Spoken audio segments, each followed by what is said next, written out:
Bistričani so si lahko na mestnem kopališču ogledali dokumentarni film o zlati košarkarski ekipi, ki je leta 2017 postala evropski prvak.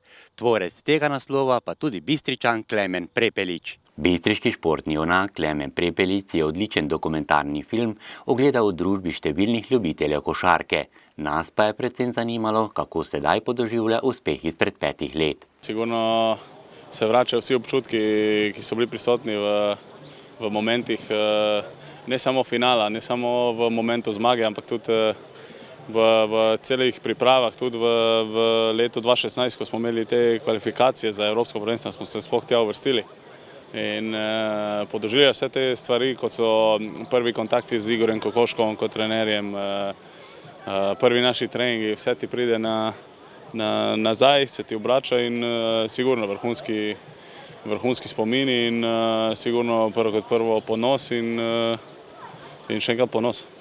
Ta zlata zgodba je torej zaključena, 5 let je od tega, sedaj potujete na novo evropsko prvenstvo, ki bo 2 meseca do tega dogodka.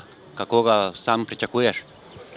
Ja, ena zgodba je zaključena, odpira se nova, tako govorijo. Mislim, da je nova priložnost, velika priložnost za Luko na čelu, ki ima vrhunski orkester našo spremljavo in vsi seveda upamo, da bo z nami tudi Gogi še enkrat obleko dres slovenske reprezentance, ampak na to pač žal nimamo vpliva, imamo pa vpliv, da se dobro pripravimo vsi od prvega do zadnjega in da bomo sigurno pripravljeni maksimalno prišli na to evropsko prvenstvo v Nemčiji. Kako je sedaj z tvojo poškodbo roke?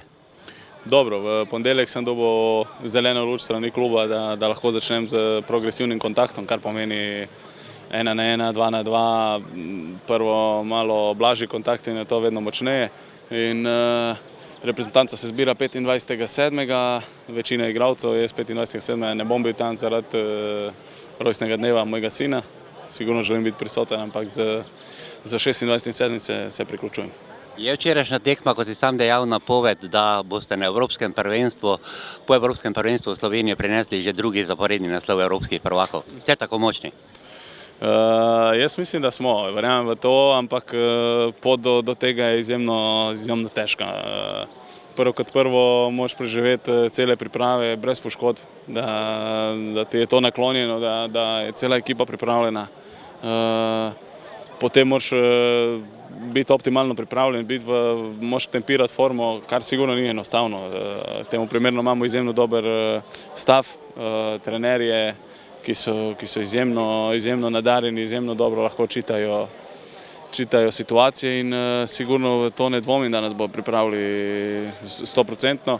Potem pa sigurno iz tekme tekmo moraš jih zmagati čim več v pretekmovanju, kjer imamo izjemno težko skupino za Francijo, Litvo, Nemčijo kot domačinom, Bosno, ki je vedno težek nasprotnik, in tudi Madžari, ki so na papirju outsider, ampak vsi vidimo, kaj se dogaja v FIBA-nih tekmovanjih.